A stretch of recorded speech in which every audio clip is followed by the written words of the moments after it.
सरयू नदी के किनारे अयोध्या नाम का एक सुंदर राज्य था।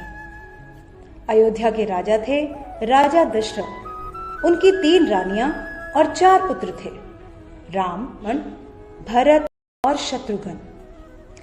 जब राजा दशरथ ने राम को राजा की घोषणा की तब सभी लोग बहुत खुश हुए, लेकिन रानी कैकेयी खुश नहीं थी। महाराज, क्या आपको याद है आपने मुझे 2 वचन दिए थे? आज उन वचनों को पूरा करने का समय आ गया है। मेरा पुत्र भरत राजा बने और राम 14 वर्ष के वनवास को जाए। राजा दशरथ की आज्ञा पाकर राम और लक्ष्मण सीता के साथ 14 वर्ष के वनवास के लिए चले गए। पंचवटी में सीता माता ने एक सुनहरे रंग के मृग को देखा। रंग सुनहरा मृग अति सुंदर, सीता मन को भाए, कोई जाए इस मृग को अति शीघ्र ले आए। सीता माता की इस बात कर श्री राम मृग की खोज में जंगल की ओर निकल गए।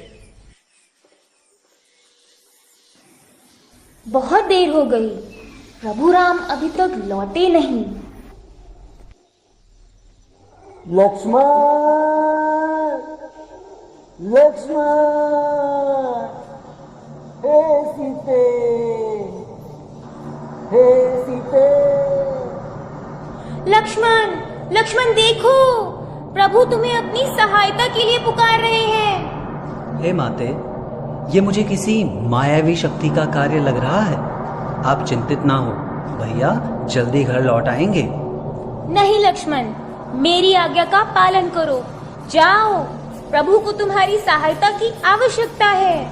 ठीक है माते, किंतु आप इस लक्ष्मण रेखा को पार नहीं करना।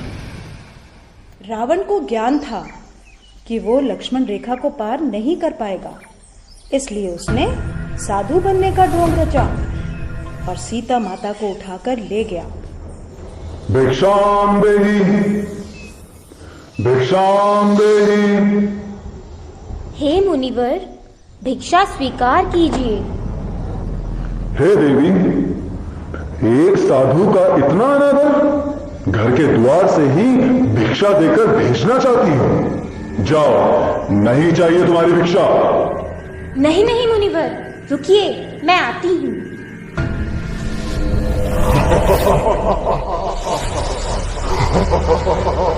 बचाओ, बचाओ, बचाओ, भैया लक्ष्मण, प्रभु राम, बचाओ, बचाओ, हे नाथ, मुझे बचाओ। यह धर्मी पापी रावण मुझे उठाकर ले जा रहा है, बचाओ।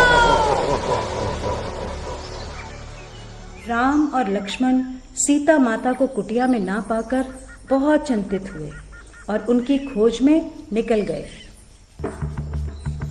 श्री राम, लक्ष्मण और हनुमान ने लंका पर चढ़ाई कर दी और राम और हुआ, जिसमें श्री राम विजयी हुए।